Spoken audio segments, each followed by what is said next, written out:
Hello, whispers in the dark viewers. In today's video, I will tell you our Headless Vengeance story. You may feel scared while listening to this story. If you are ready for horror and mystery, let's start. The mist clung to the mountainside like a shroud, obscuring the narrow road that wound its way into Raven's Hollow. Jacob Holloway gripped the steering wheel of his weathered Jeep, his knuckles white against the worn leather. The town's welcome sign, weathered and barely legible, seemed to whisper a warning rather than extend a greeting. At 35, Jacob was no stranger to obscure historical research. As a local historian specializing in forgotten narratives, he'd built a reputation for unearthing stories others preferred to keep buried. But something about Raven's Hollow felt different. A weight of unspoken history hung in the air, thick as the morning fog. The town's main street was eerily quiet.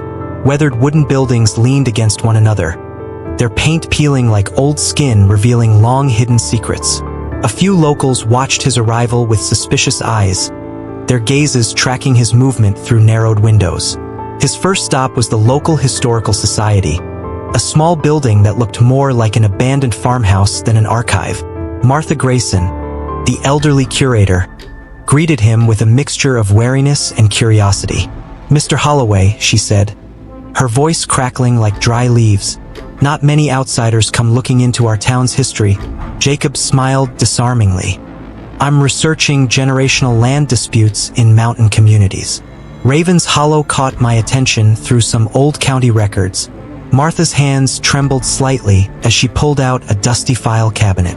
"Some stories are better left unspoken," she muttered, more to herself than to Jacob. As she spoke, Jacob noticed a framed photograph on the wall, a group of settlers from the mid-19th century. One figure had been deliberately scratched out, the image marred by violent, angry lines. "What happened to this photograph?" he asked, pointing. Martha's face clouded. "Some memories are too painful, some stories too dangerous." Before Jacob could press further, a commotion outside drew their attention. A local farmer burst through the door, his face pale, his hands shaking. "Another one," he gasped.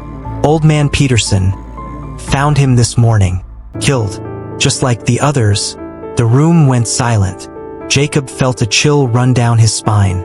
"Others?" he asked carefully.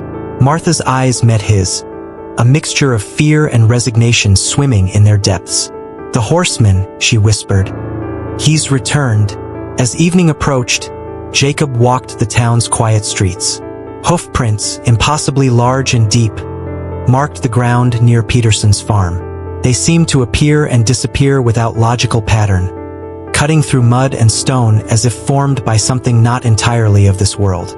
The locals spoke in hushed tones, whispers of a spectral rider, a headless horseman seeking revenge, generations-old secrets bubbling to the surface like poison from an ancient wound. Jacob knew he was onto something significant. The land dispute of 1843, the mysterious Thomas Blackwood, the systematic killings, they were all connected, and he was determined to unravel the truth, no matter the cost. As night fell, a thick mist rolled through Raven's Hollow. In the distance, a horse's neigh echoed sharp, haunting, promising that the night was far from over. The hunt had begun. The musty scent of aged paper and ink filled the small historical society as Jacob returned the following morning. Sunlight filtered through cracked windows, casting fractured beams across piles of disorganized documents. Martha Grayson sat hunched at her desk, her gnarled hands shuffling through an assortment of town records. The fear in her eyes from the previous day lingered, now tempered by reluctant determination. Jacob wasted no time. "I need everything you have on Thomas Blackwood. Specifically, 1843. Martha hesitated, then motioned toward a shelf of brittle ledgers. "You won't like what you find." Jacob's pulse quickened as he flipped through the crumbling pages, uncovering fragments of a dark story. Thomas Blackwood, a wealthy landowner, had been found dead one stormy night, his body mutilated in a manner chillingly similar to the recent murders. Eyewitness accounts described strange lights on the Blackwood estate and a lone rider fleeing the scene. The town's official records were sparse, but whispers of foul play ran deep. Blackwood had been accused of witchcraft, a convenient charge in a community rife with paranoia. Yet the details suggested something far more insidious. A conspiracy among Raven's Hollow's founding families to eliminate him and claim his land. As Jacob copied notes, a shadow fell over him. He turned to see Sheriff Malcolm Thorne, his grizzled face set in a scowl. "Morning, Mr. Holloway," the sheriff said, his tone flat. "I hear you've been stirring up the past." Jacob straightened. "Just doing my job, Sheriff. Your job is starting to upset folks. This town doesn't need more trouble." Thorne's eyes narrowed. "Consider this a friendly warning. Leave our history where it belongs." Before Jacob could respond, the door burst open. A young woman stumbled in, tears streaking her face. "Sheriff, it's Mrs. Abernathy." She's gone." Jacob's heart sank. Another victim. The murder scene was grotesque. Mrs. Abernathy's lifeless body hung from the gnarled branches of an ancient oak, deep gouges crisscrossing her flesh. Strange symbols, carved into the tree's bark, glowed faintly in the fading daylight. The same impossibly large hoofprints surrounded the area, vanishing into the mist like a cruel taunt. Jacob's historian's mind fought to maintain objectivity, but dread clawed at his reason. The killings weren't random. They followed a pattern, a ritual.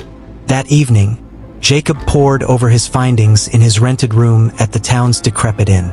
Among the documents, he discovered a journal bound in cracked leather.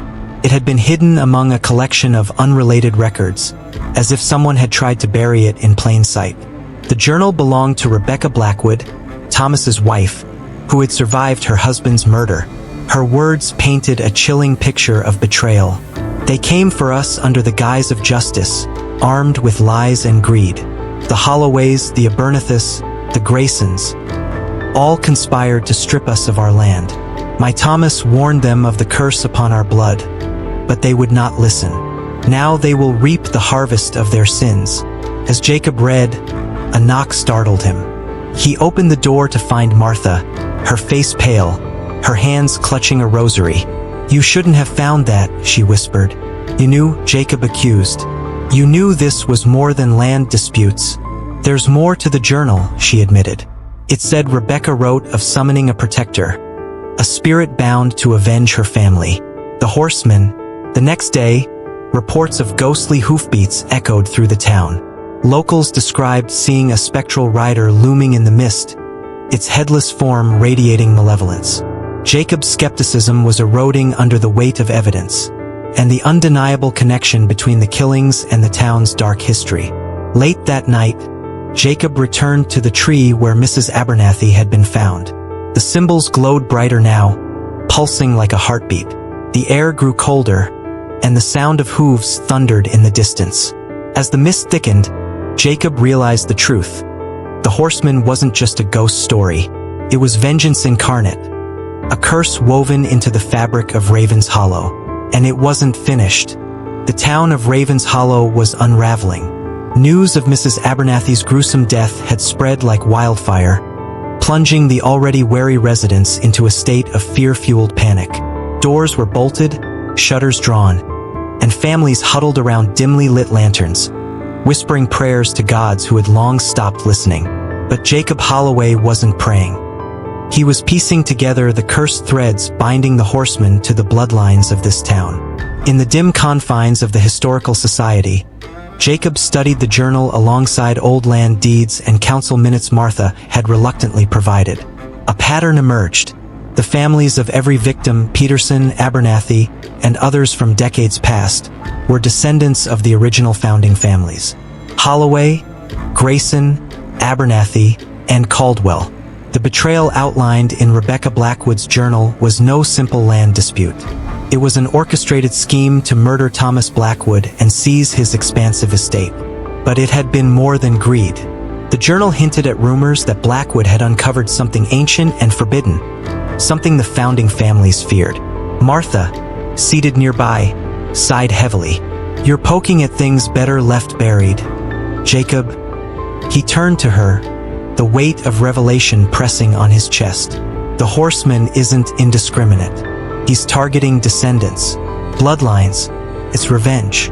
But what did Blackwood know that made him such a threat? Martha hesitated, her eyes glistening. The founding families weren't just greedy. They were desperate. They believed Blackwood had made a pact with something dark, something that could destroy them. Their betrayal wasn't just murder. It was an act of survival. That night, chaos erupted in Raven's Hollow. The home of Harold Grayson, a town elder, was attacked. Neighbors reported seeing spectral flames consuming the property, though no fire remained come morning. Harold, however, was gone. His body found sprawled in the town square, bearing the same ritualistic wounds as the others. The town gathered in the church for an emergency meeting. Fear and anger bubbled over as accusations flew. The sheriff's attempts to maintain order failed when Jacob stood and laid out his findings. "This isn't random," Jacob declared, holding up Rebecca's journal. "It's the curse of Thomas Blackwood, and it's targeting your families." Those tied to his betrayal in 1843, gasps and whispers rippled through the room. Sheriff Thorne shot him a warning glare. "You're stirring panic, Holloway. Stop playing historian and start showing some respect for the dead." "I am respecting the dead," Jacob countered. "That's more than can be said for the founding families who orchestrated murder and stole everything Blackwood had. And now, the horseman is making them pay through their descendants. Do you think the rest of us are safe?" Someone shouted. "We're not Holloways or Abernethys, but we're dying too." "The horseman's wrath is focused," Jacob replied. "But the town is caught in the crossfire. Its trauma rippling through generations." By lantern light, Jacob pored over Rebecca's final entries. Her writing became frantic, describing her use of forbidden rituals to summon a protector, an unholy vengeance bound to her bloodline. Her words hinted at a way to sever the curse. The writer's fury will end when the guilty are unmasked before the cursed tree. Their sins confessed and the pact undone by blood. The cursed tree. It all returned to that ancient oak where the horseman's mark had appeared. But whose blood would the curse demand? The horseman's next attack came swiftly. A spectral rider, its headless form ablaze with ghostly fire, galloped through the town square, its massive horse leaving hoofprints that smoldered with unnatural heat.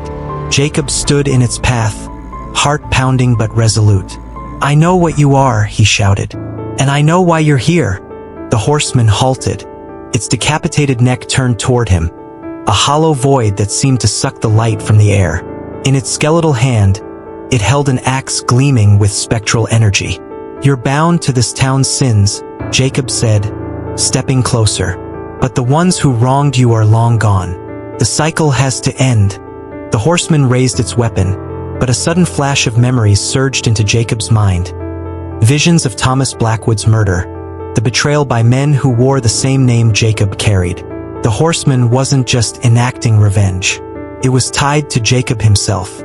The realization struck him with the force of a tidal wave. Jacob wasn't an outsider to this story. He was a descendant of those who had betrayed Blackwood. His own family was tainted by the curse. Martha appeared behind him, clutching a small vial of crimson liquid. Rebecca's journal mentioned this, she said, her voice shaking. "Her blood. It's part of the ritual to stop him." Jacob turned back to the horseman. "You want justice," he said. "You want the truth to be laid bare. Then take it." With that, he took the vial and poured the blood onto the ground beneath the cursed tree. The symbols carved into its bark blazed with fire, and the horseman let out an unearthly wail. The ground trembled as the ghostly figure charged forward. The town watched from a distance as the cursed tree erupted into flame, its branches writhing like dying limbs. The horseman dissolved into the mist, its spectral energy dissipating into the night. The curse wasn't entirely lifted. Its roots remained buried in the town's dark history. But the attack stopped, leaving Raven's Hollow scarred yet breathing. In the weeks that followed, Jacob worked with the townspeople to document the true history of Thomas Blackwood and the betrayal that had haunted the community. Healing would take time, but the town began to understand the weight of its sins and the importance of confronting the ghosts of the past. The town of Raven's Hollow was on the edge of collapse. Despite the apparent vanishing of the horseman after the blood ritual, An oppressive energy still blanketed the streets. The cursed tree was reduced to ash, but its haunting symbols appeared scorched onto walls, doors, and even the ground itself. The townsfolk grew restless, and whispers of impending doom filled the air. Jacob sat in his cramped room at the inn. Rebecca Blackwood's journal laid open before him. The final pages held cryptic references to a second, more intricate ritual, one that would sever the horseman's ties to the mortal world. But there was a catch. The ritual required a direct confrontation with Thomas Blackwood's spirit. "It's not just revenge," Jacob muttered to himself. "He's protecting something, or someone." That evening, the town was rocked by its most violent encounter yet. A spectral storm erupted over the town square, with fiery, ghostly horses galloping through the air. Buildings caught alight with otherworldly flames, though they left no ash. Townsfolk ran screaming, clutching their children and belongings, while the sheriff barked futile orders to a scattering crowd. Amid the chaos, Jacob stood firm, his heart pounding as the spectral horseman materialized once more, its headless form wreathed in fire. But this time it wasn't alone. A second figure appeared, a ghostly Thomas Blackwood, his form translucent yet imposing. His face was stern, eyes glowing with an unnatural light. "You've come far, Holloway," Blackwood intoned, his voice echoing as if from the depths of a cavern. "But do you truly understand what you seek to stop?" Jacob stepped forward, clutching the journal. "I understand that your death was an injustice, one committed by my ancestors. But this cycle of vengeance is destroying innocent lives." "Innocent?" Blackwood's spectral voice boomed, and the flames surrounding him flared. "Your bloodline is anything but innocent. Generations of lies, theft, and greed. I will see every one of you undone." "Then why haunt the entire town?" Jacob countered. "Why punish those who had no part in what happened to you? What are you really after?" Blackwood's fiery form flickered, and for a moment, he seemed almost human. "They stole my family," he said, his voice quieter, tinged with sorrow. "Rebecca, our son. They drove them to ruin to ensure no Blackwood would ever rise again. I swore they would pay." Jacob's breath caught. He hadn't considered that the curse might be fueled not only by vengeance but by grief, a soul unable to let go of its pain. Realizing he had only one chance, Jacob began the ritual. At the center of the square, where the horseman's hoofprints smoldered, he traced a circle with salt and placed an iron dagger, a symbol of severance, at its heart. Chanting the incantation from Rebecca's journal, he called forth Blackwood's spirit. The ground trembled as Blackwood appeared within the circle. The flames around him dimmed as Jacob spoke. "Thomas Blackwood, I summon you not as a foe but as a man seeking peace. Let this curse end. Let Rebecca and your son rest." Blackwood stepped closer, his ghostly form flickering with conflict. "And what of justice?" he asked, his voice heavy. "This isn't justice," Jacob replied. "It's pain, yours, passed on to those who don't deserve it. Your family wouldn't want this. Rebecca wouldn't want this." For a moment silence fell. The horseman loomed in the distance, its weapon raised as if waiting for Blackwood's command. Then Blackwood spoke, his voice softer now. "You speak with conviction, Holloway. Perhaps you are right, but the pact cannot be undone so easily. It demands sacrifice." "What sacrifice?" Jacob asked, his voice trembling. Blackwood gestured to the dagger. "A life for a life. Your blood is the same as those who betrayed me. If you offer yourself willingly, the curse will be broken." The weight of Blackwood's words settled over Jacob like a shroud. He glanced at the townsfolk, their terrified faces lit by the unearthly glow of the horseman's flames. He thought of the lives lost, the endless cycle of suffering. "Do it," Martha Grayson's voice called from the crowd. "End this." Jacob knelt within the circle, grasping the iron dagger. He thought of his family's sins, the bloodline tainted by greed and betrayal. "If my death will bring peace, then take it," he said, his voice steady. But as he prepared to make the ultimate sacrifice, Blackwood's ghostly form surged forward. "Enough!" The dagger vanished from Jacob's hand as Blackwood raised his arms.